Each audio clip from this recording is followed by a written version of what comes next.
Hi, it's Stuart Sutton at Agent Finder, where we combine artificial intelligence and human expertise, that's common sense, to find the very best real estate agents for your specific home so that you can maximize profits and sell it in the shortest possible time. I'm going to share a quick story with you from the 1990s.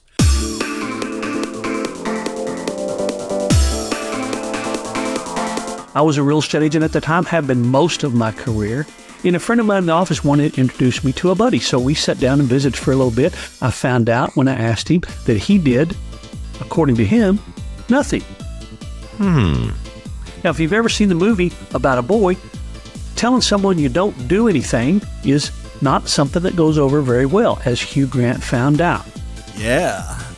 But I was actually enthralled. I thought it was pretty cool that this guy did nothing at what I thought appeared to be someone in their mid-40s. Turns out he was what you call and were tagged in the 90s as a Dellionaire.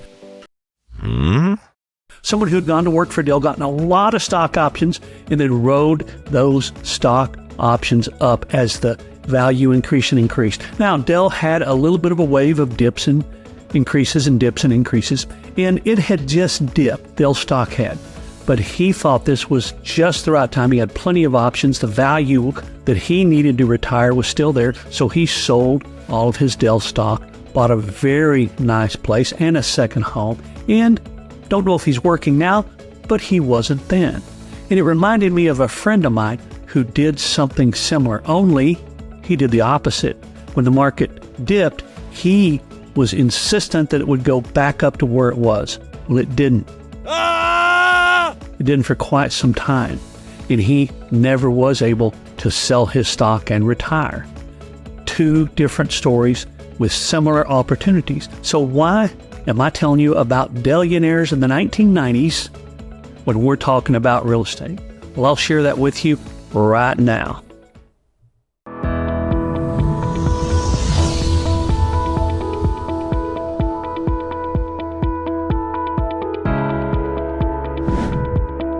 Any agent who's been in the real estate business a while has heard this from a home seller: I don't want to give it away. Well, who does? If you have the opportunity to sell it for more, why wouldn't you? Why would you give it away? So the question begs itself, what does that mean? Well, it means different things to different people. In other words, a low price might be different from one person to another. But the true definition of giveaway is an act or instance of literally giving something away. That's no cost. So we know no one's going to give away a house, but to a home seller, it simply means selling it for far less than they think it's worth. The market value, however, is defined as the value of a business or property in terms of what it can be sold for on the open market, or its current value. So if the market for that Dellionaire was different, he could sell his stock at less than he could before. He couldn't force a sale at a higher price. The same thing is true in real estate. So if the market is willing to pay $500,000, but the seller really wants $600,000, are they giving it away? Probably not. If the market is willing to pay $500,000, that's the same as the question before, but you sell it for $400,000, now are you giving it away? I think you kind of are, because you're not really giving it away for free, but you're leaving a lot of money on the table. And I think that's what sellers mean when they say, I don't want to give it away. Yeah!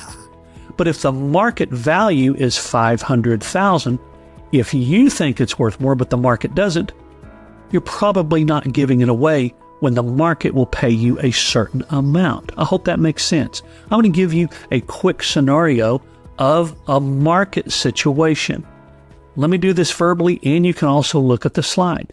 The regular market. If the market plodded along at its current pace for the next 5 years, this person's house would have been worth about $400,000. Now, who is this person? Well, it's the average price house in our particular community. And the market had an anomaly. That anomaly was freakish. Nobody expected it. Nobody predicted it. Well, maybe some people after it happened said they predicted it, but nobody remembered them predicting it before. The market peaked with that average price house at around $575,000. Now I'm rounding this off a little bit, but it's very accurate. Then the market started to correct, and that house, that average price house, slipped to about $530,000. Now that seller feels like they're giving their house away if they have to take $530,000 instead of $575,000. What do you think? Are they giving their house away because the market will only give them $530,000? Well, I'm going to share something with you. That particular average price house gained $130,000 in an 18-month period. The market at annual rates would have made that house worth $400,000, but because of the anomaly, which was 18 months, it's now worth $530,000. Because it peaked at $575,000, is that seller giving it away? I don't think that $130,000 in 18 months as an anomaly could be defined as giving something away. I hope that makes sense. And like my friend whose friend sold his stock and took advantage of it, and my friend who didn't, I caution sellers to look at what's going on in the market and do the best they can at the time. Waiting for that to go back up to $575,000 may not happen for quite some time. And the fact that they have a very big windfall is a huge positive, and money they certainly wouldn't have except for that sort of anomaly, freakish, frenzied market. I hope that makes sense. So think about your definition of giving your house away, whether it's taking a little less so you can be close to the grandkids, or taking a little bit less so you don't have to spend weekends taking care of the lawn when you could be on the golf course or at the bowling alley, whatever the case is. What is the real value in that particular market correction for you? Taking a little bit less may not be worth waiting to try to get it back when you can take advantage of the current situation. Here's another video I put up. This is about numbers very specifically. In other words, what are your costs? You deserve to know those, not a general guesstimate.